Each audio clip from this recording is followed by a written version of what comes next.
I just want to do a quick video reading Hosea 8. I've been going backwards and forwards with a woman about not doing the feasts.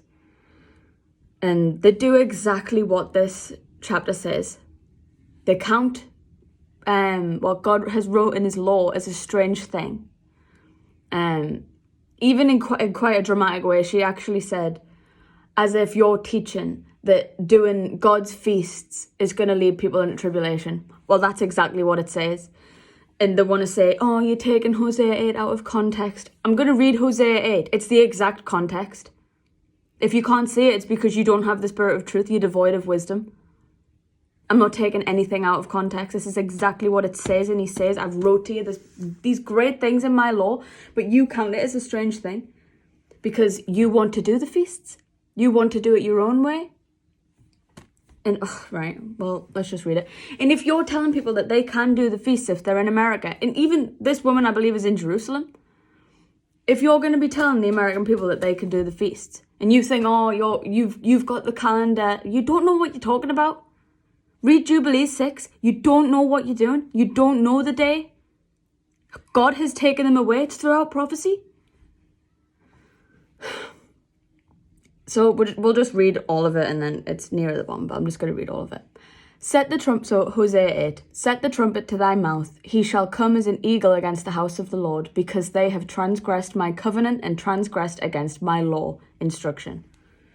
Israel shall cry unto me, my God, we know thee. Israel has cast off the thing that is good. The enemy shall pursue him. They have set up kings, but not by me. They have made princes, and I knew it not. Of their silver and their gold have they made them idols, that they may be cut off.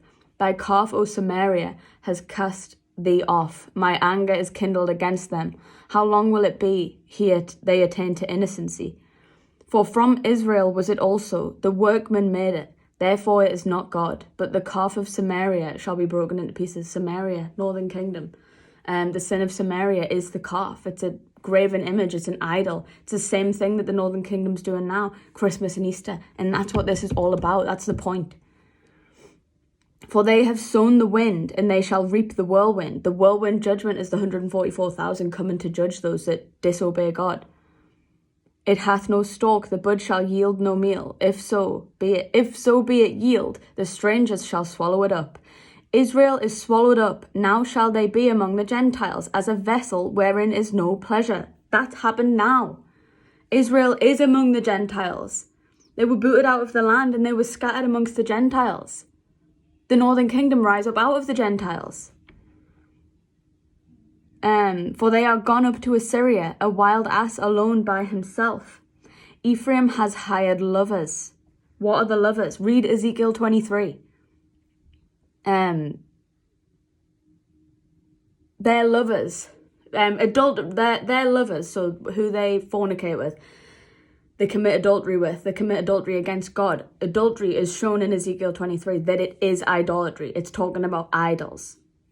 They're like a reflection. How we view adultery and fornication is how God views us when we do things like Christmas and Easter. Ephraim hath hired lovers. Ephraim, important. This is the United States of America. It's Babylon. It's this, when you read Isaiah 28, it's talking about Babylon. It's talking about Satan being cast down over the United States of America. And great will be the fall of that house.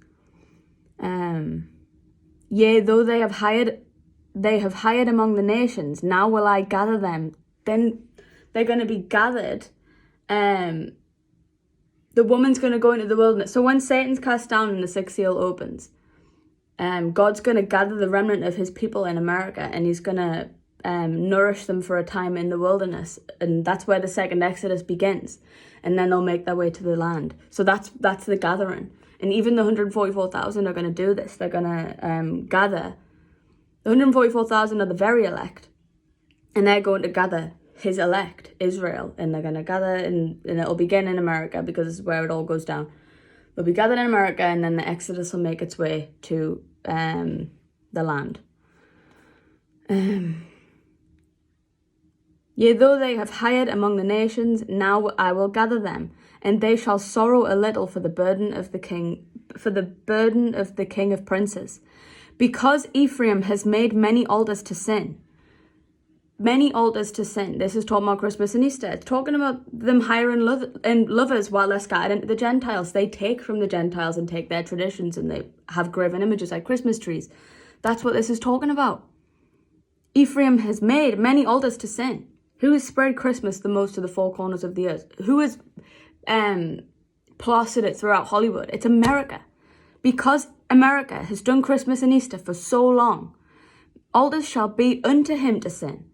What are these altars? We're about to find out. I have written to him the great things of my law.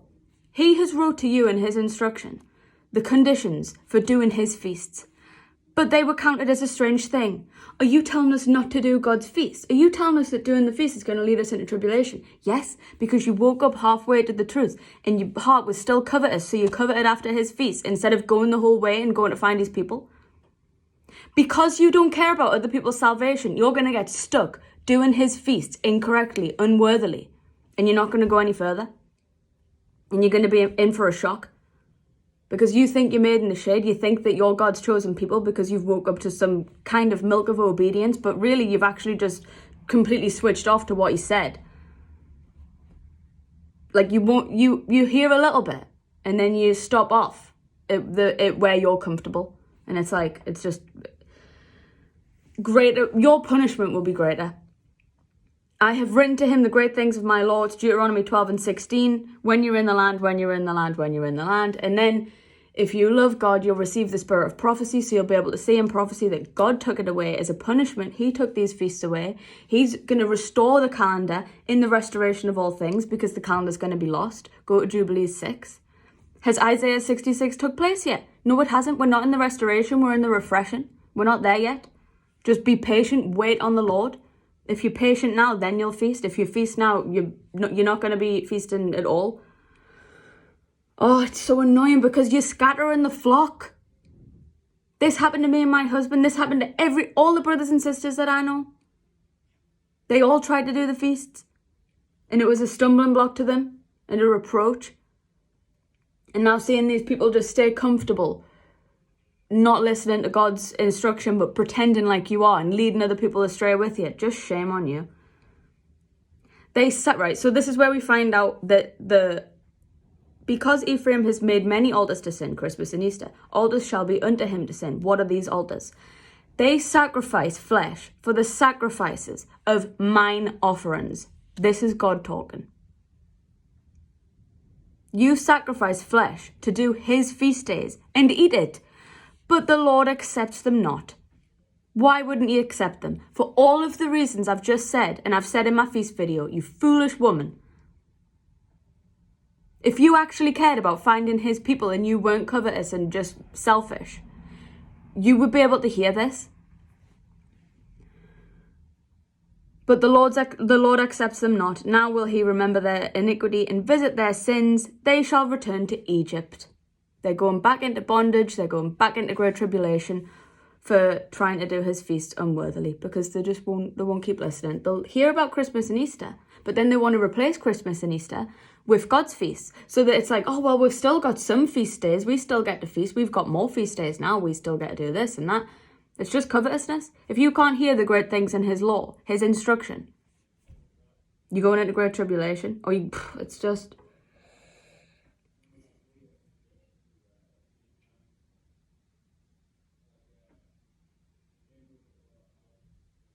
This is a sharp rebuke, right? But how can you think that I'm being nasty?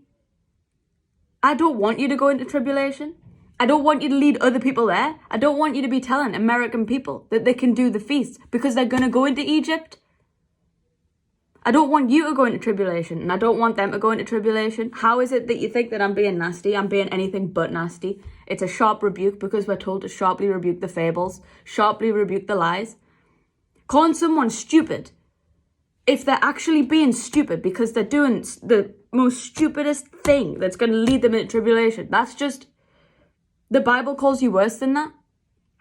Foolish, sottish, stubborn, stiff-necked, slow of heart, in whom is no faith.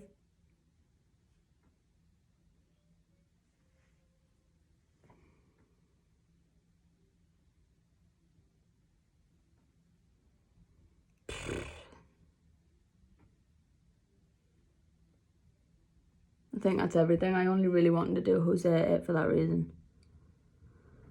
Yeah. Stop doing God's feasts unworthily.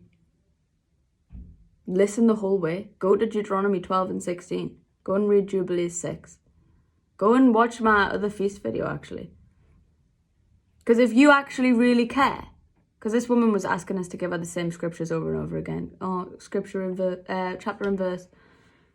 The point of the video was that I gave you every scripture. Go and watch the video. Write it down. You're here to contend. You're here to strive. You don't actually care about the truth. You don't care about God's people. I'm trying to give everything I've got to find God's people right now. What are you doing? It's disgusting.